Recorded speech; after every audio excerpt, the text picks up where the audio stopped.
Well, good morning to all. The recording, as the voice has said, is in progress. If I'm speaking funny, it's because I've just come from the dentist. So Pat McGart's going to bear the burden of all the talk today. How are you this morning, Pat? Are your vocal cords Grand, Jude, good shape? I can hear it in your voice. There's nothing more pleasant than going to the dentist Oh, on a I Friday love morning. it. I, Yeah. I just love In that. fact, You know, you feel like going back again. offered up for the Holy Souls, my mother used to say. Up to the Holy Souls. Yeah. Okay, there's a few things Right. stick out fairly obviously for discussion, Pat. We're going to keep this short.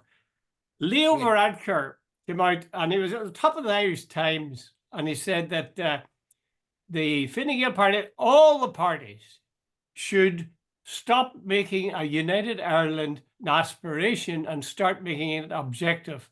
Tell me a response to that statement by him. Were you delighted or? Jude, but what I find odd is uh, I considered, and I genuinely mean this, Leo Varadkar and Simon Courtney, the two best ministers we've had in years. And I genuinely mean that, because their handling of the whole Brexit situation, they have stood up in a way that previous Fine Gael governments or Fianna Fáil governments haven't. Simon Coveney and Leo Varadkar basically have enunciated what I would consider a quite legitimate thing about Irish unity.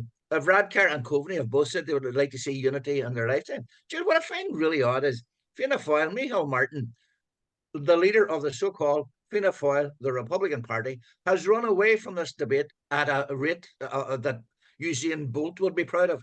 Yeah, Yet here's the so-called blue shirts, the West Brits, quote unquote again, who are actually leading the debate. yeah. And no, I've always said, and I know maybe you don't agree with this, but I always said Sinn Féin is the wrong party to be leading this unity debate, because it basically it gives the Brits, it gives the Unionists, and it gives a whole lot of people down south. Oh, I'd look at them, those radical whatever. But see, when it's all the nice middle class, Simon Coveney, Leo Varadkar, it carries a lot more weight I agree with in you. I terms of agree, Pat. I agree, but yeah. I'm afraid I'm a bit more cynical than you. Um, for example, Coveney and Leo Varadkar did a good job during the Brexit negotiations. Good job. But I think, to be honest, that they were lucky rather than skillful.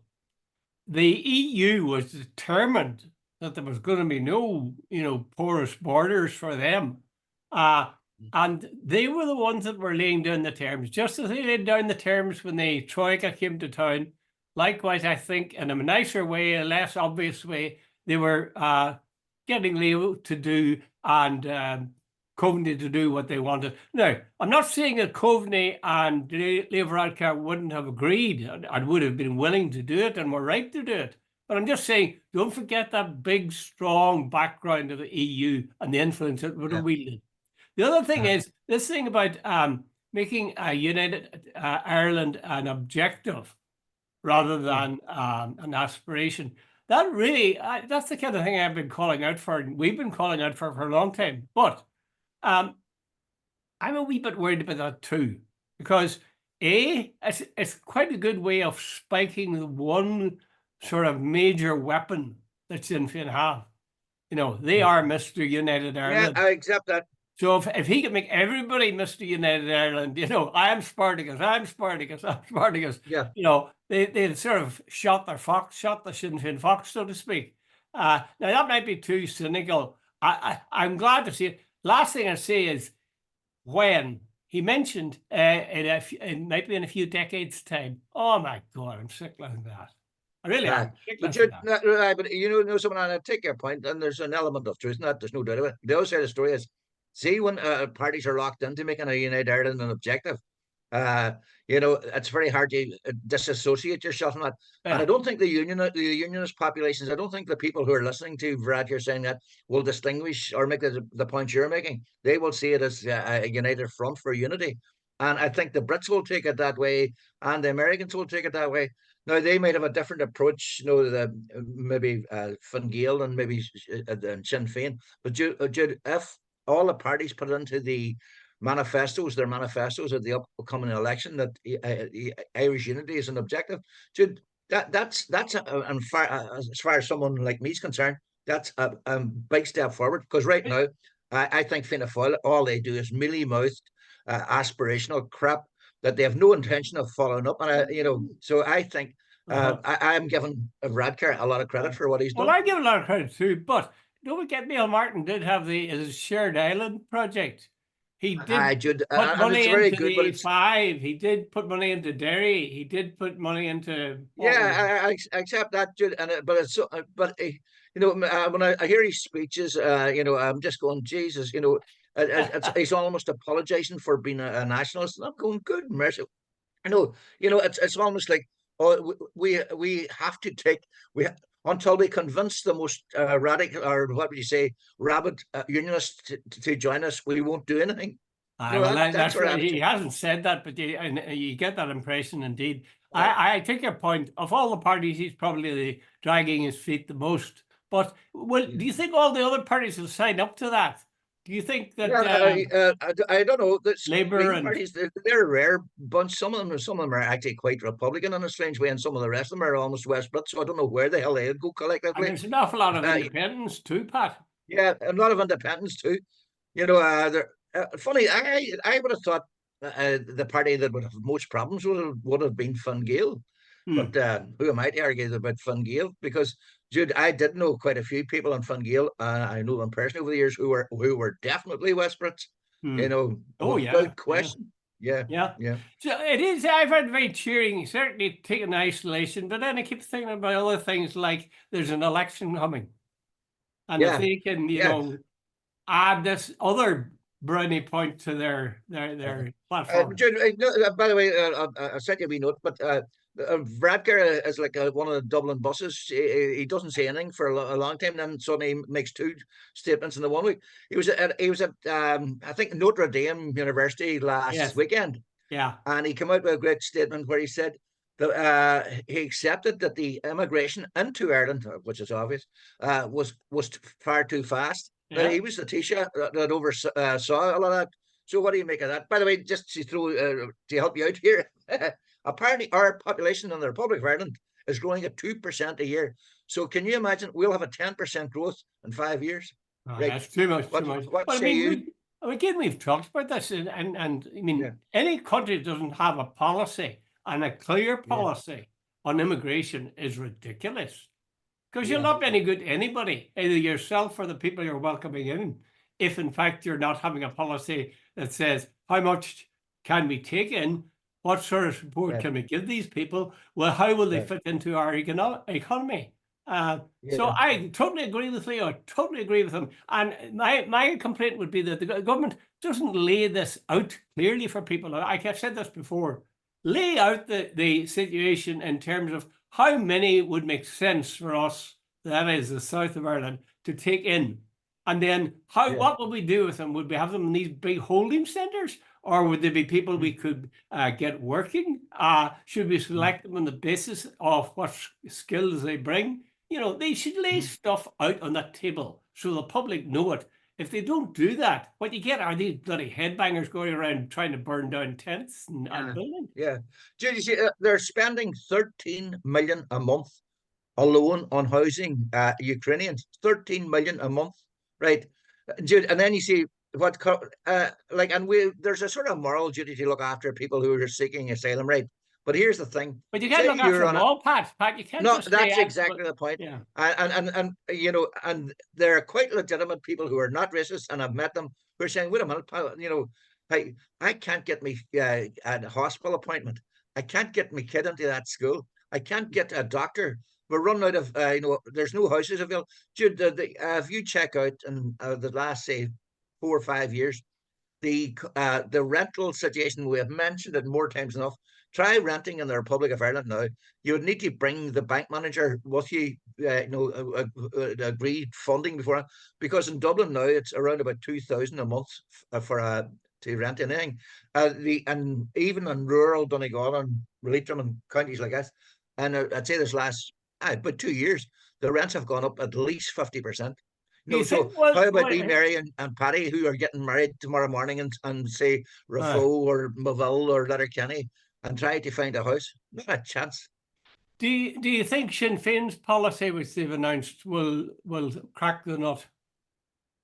Well, there, I heard Ona Brennan. He was on one of the programs during the week, and he is suggesting that if they get into government, they will religiously follow the program set out. And he's saying that they will make the funding available. They will go after it, and it will be their priority.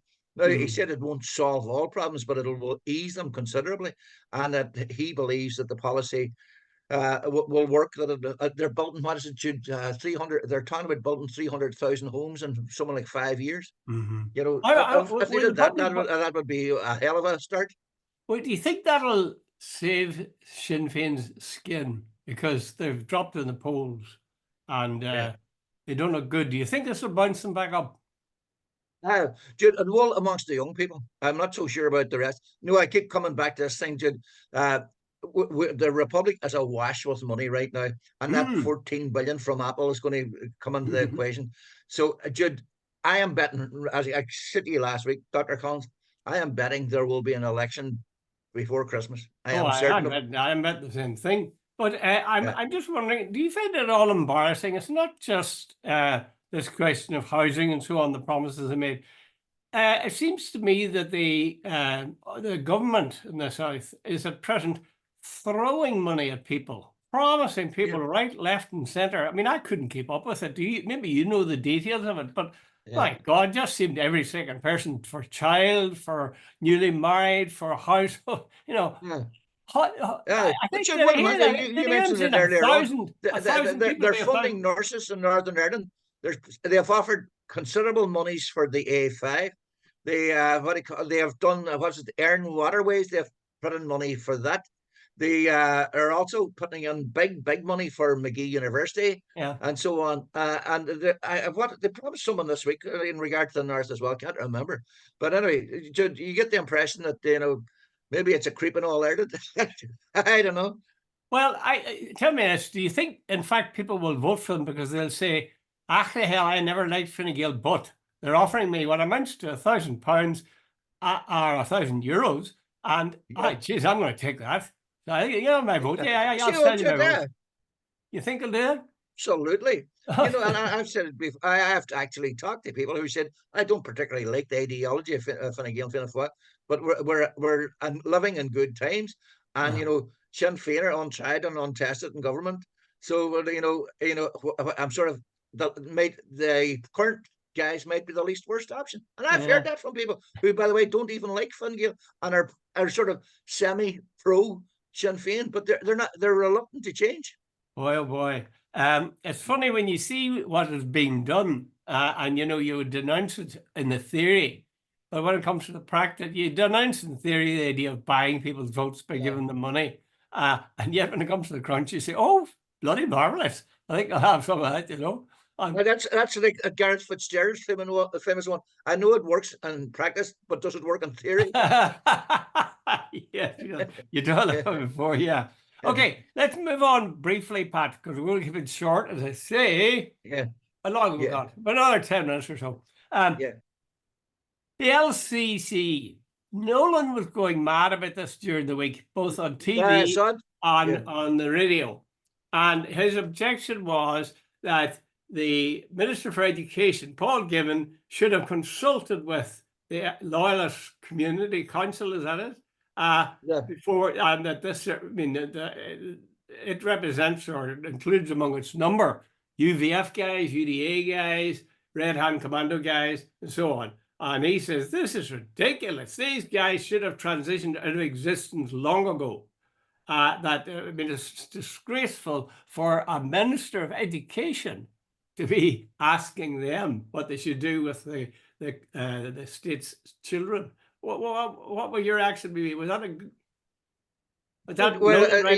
there's a fine line here. The LCC is not illegal, but they represent people who are illegal, like the UVF, and that's a bit like dancing in the. That's a bit like angels dancing on the head of a pin. On the head of a pin, exactly. And I think it's deliberately ambiguous so that they can't be accused of representing illegal. Jude, they made it told given that they didn't want an Irish language school in East Belfast. Oh, Now, what right they have to decide, and so on, and that they were consulted and allowed to give. Jude, can you imagine some sort of umbrella Republican grouping, like representing what a never-ending IRA, or how the hell do you call them, and various other INLA coming along and telling some sort of Sinn Féin minister that we don't want any orange marches, or we don't want any orange halls, or we don't want any Protestant churches in our area, and getting a hearing. What right is anybody to go along to a minister for education and say we don't want an Irish language school in East Belfast, when by the way, the people are paying for it themselves. It's not the government. yeah, It's yeah. paying for it. These people are, the arrogance and the sort of bigotry that is involved in that, Jude, it sends a message like, when are we ever going to change? I mean, it is kind of absurd, but I think we do well. I did a little blog on this, and I was trying to make a distinction between the Minister for Education going cap in hand and asking the LCC what they thought about the idea of an Irish medium school. No, in other words, consulting a group that contains paramilitaries and asking its educational advice, which is absurd. But I thought even more absurd is, and we forget this, UDA and the UVF and the Red Hand Commando should be gone decades ago. Absolutely. And nobody Yeah. does anything about it. I do believe that the chief constable even visited them at one stage and consult with them. This is nuts. Like, does nobody say, listen, the IRA is gone for ages now, and they say, oh, you got Republican dissidents. The Republican dissidents are a scrap of what was there before. It doesn't even amount to And beans. Jude, they would not be invited to, the Republican dissidents would not be invited to meet the Minister for Education or the Chief Constable. That's right. Well, I just think their very existence is an affront to us, and it testifies Anyway, to Jude, stupidity. you just triggered something there. Nolan said on Wednesday night that the police or somebody believes that Sinn Féin is still run by the Army Oh, Council. yes, I heard that. Yeah, and I thought, what? And he was allowed to say that unchallenged. Jude, That was Jimmy Féin, Bryson. was it Jimmy Bryson? I can't remember who I said think it. it was Bryson, yeah. But that's the biggest load of bollocks that you could possibly come across. Like, even, by the way, even if it was run by the Army Council, just let's say it is. When is the last time Sinn Féin or anybody involved in the Republic was involved in any sort of violence? When was the last time there was a bomb or a shooting or an assassination? Sinn Féin is a total democratic organization. You can stand for election, and if you get elected, you get elected. If you don't, you don't. They are not going around the back doors like the UVF and UDA selling drugs and whatever. That was a point. Fair play to Nolan. Like last night, you didn't elaborate on it the way you did, but he did say, they have a right. Of course, they have a right to speak for their communities if they're elected. If they stand for election, then of course they're spokesperson for like anybody else. But they haven't done that. It's just one of these things that people are. It's like the idea of having a border poll. People are afraid to disturb this hornet's nest. They think it's better that they allow them, as long as they keep quiet, as long as they don't do it too bad, as long as they don't make it too obvious. I don't understand the communities in which these people live. It's a wonder, at least behind the scenes, they weren't going to the authorities and saying, for God's sake, get these guys off our backs. Decade after decade, it's going to go on forever. At the moment, it looks like it. The ceasefires are now, 30 years ago, and they're still transitioning. Like, Jesus, what do you call it? Manchester City can transition from defence to attack in about 2 seconds. Surely it doesn't take 30 years for them. Okay, right. Have anything else to talk about? I was going to ask you this. Here, before we go, Okay. There was a story this week that caught me. A while, I wrote it down. Hakamada. He's a former boxer. He's 88 years. And this week, he was finally exonerated for a killing that he clearly didn't commit. He spent 45 years on death row. And by the way, the cruelty of the death row in Japan is you are not informed the day you're going to be executed. So every day you wake up, do you think this today could be? You're only informed on the morning of your execution that you're going to be hanged. He spent 45 years in jail and all the rest. And the judge, the DNA has now proved that he couldn't have done it. Some of the evidence was clearly planted by the police. By the way, police in Japan have a 99% conviction rate. So, but Maybe they're very the good whole at detective work. Brilliant. You don't need it to be detectives. But Jude, what I wanted to ask your opinion, see the execution, the death penalty. Do you think that it should be in any civilized country? No, absolutely no. I mean, if you Yeah. regard human life as sacred, of all people, the state shouldn't be taking it. And actually, I'll Yeah. say another thing. Wars, I would see in the same category. You know, Yeah.